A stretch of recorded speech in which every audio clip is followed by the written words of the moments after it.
उसके घर में ये कपड़ा ना हो, खाने के लिए रोटी ना हो, लेकिन अपने बच्चों को शिक्षा दिलाने के लिए वो कोई भी स्थिति से गुजर सकता है, लेकिन शिक्षा में पीछे नहीं रख सकते हैं। इसलिए आज वो समाज कहीं ना कहीं जज और कलेक्टर, एसपी, डीएम और तमाम पदों पे जाके बैठे हैं। और हमारा समाज 400 रुपया 500 रुपया की मजदूरी करेगा तो शाम को उसको 2 शीशी का बोतल चाहिए, तो आप अपने समाज का उत्थान कैसे करोगे?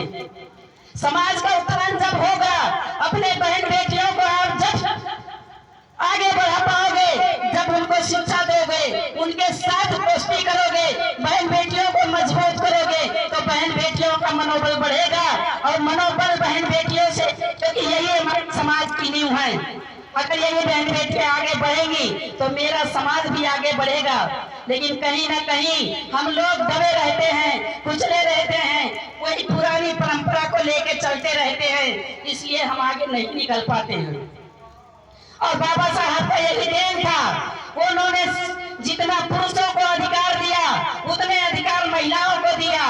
आज उन्हीं की देन है, नहीं तो महिला तक पढ़ने का अधिकार नहीं था, अच्छा कपड़ा पहनने का अधिकार नहीं था, महिलाओं को किसी चीज के लिए उनको अधिकार नहीं था। लेकिन बाबा साहब ने ऐसा संविधान हम लोगों को दिया कि पूरा विश्व में अगर ढूंढा जाए तो हिंदुस्तान जैसा संविधान और कहीं देश पूरे में नहीं मिलेगा। मेरे भाइयों, हमको इसमें घमंड होना चाहिए। जो 14 भाषाओं का ज्ञान था, तमाम ऐसे विद्वान बैठे थे, लेकिन बाबा साहब के सामने सबको नतमस्तक होना पड़ा और बाबा साहब ने करके दिखा दिया। उन्होंने अपने 4 बेटों को खो दिया, लेकिन अपने समाज को उठाने के लिए उस 4 बेटों को मट्टी तक नहीं दे पाए।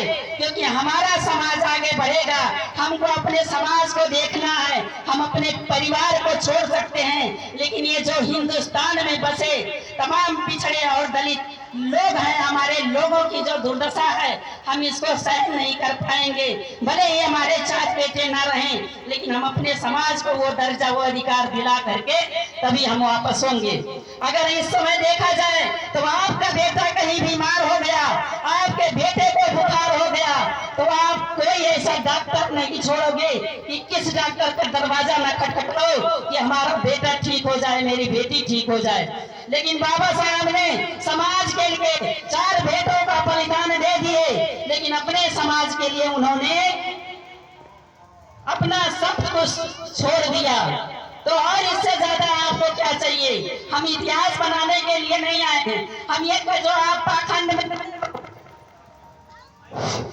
जिस पाखंड में हम जिस चीज से हम ये ऐसा लोगों का मकर जाल बना हुआ है, और उस मकर जाल से हमारी बहनें जो हैं, खास करके जो बहनें हैं, इन बहनों को तमाम जादू टोना, तमाम नजर, तमाम तरह का इनको वो पकड़ता है। और ये अगर देखा जाए तो आडवाणी के बेटे को नजर नहीं लगेगा, राहुल गांधी को नजर नहीं लगेगा, अखिलेश यादव के घर में नजर नहीं लगेगा, लेकिन जो हमारे लोग के बहनें हैं तो ये तमाम ऐसे पाखंड में, जादू और टोने में और देवी और देवताओं में पड़ी रहती हैं। ये नहीं सोचती हैं कि अगर हम शिक्षित हो जाएंगे, संगठित हो जाएंगे तो हमारा ही समाज आगे बढ़ेगा। तो हम कहते हैं कि शिक्षित बनो और संगठित हो, तभी आपका कल्याण होगा। आप देखो कि ईश्वर ने तो सबको बनाया, ईश्वर तो सबको बनाया, और ईश्वर ये कहा था कि हर मानव के अंदर ईश्वर का अंश होता है। ईश्वर को तो किसी ने नहीं देखा है। तो ईश्वर को जिसने जो ईश्वर बनाए, जो बोल सकते हैं, जो चल सकते हैं, अपनी बात कह सकते हैं, उसकी सेवा, उसका कदर कोई नहीं कर सकता।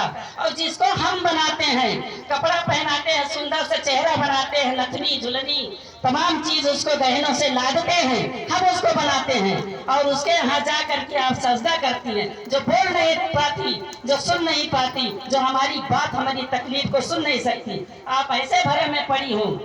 और जिसको ईश्वर बनाया है, उसको, अपने माँ बाप को, अपने परिवार को देखते हैं, तमाम ऐसे घरों में देखते हैं कि माँ बाप की इतनी दुर्दशा हो जाती है कि कभी जो माँ बाप आपको अपने पलकों पे बैठा के रखते हैं, उस माँ बाप को अगर उसके घर में 2 बेटे हो गए तो एक उसी माँ बाप को अलग अलग बांट देते हैं।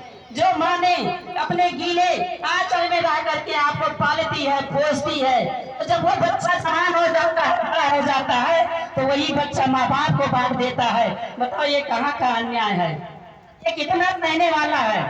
तो बहुत सारी बातें हैं। मैं बहनों को कहूंगी कि आप एक रोटी कम खाओ, एक कपड़ा कम पहनो, लेकिन बच्चियों को और बच्चों को आप ये वादा कर लो, यहाँ से सीख करके जाओ कि शिक्षा आप जरूर दो, क्योंकि जब बेटे बड़े पढ़ेंगे लिखेंगे तो आपका समाज आगे जाएगा, आपका अधिकार कहीं नहीं तो आज का समय जो आज का समय है, हमारे लोगों को, हमारे संविधान को लोगों को कुचलने का काम किया जा रहा है।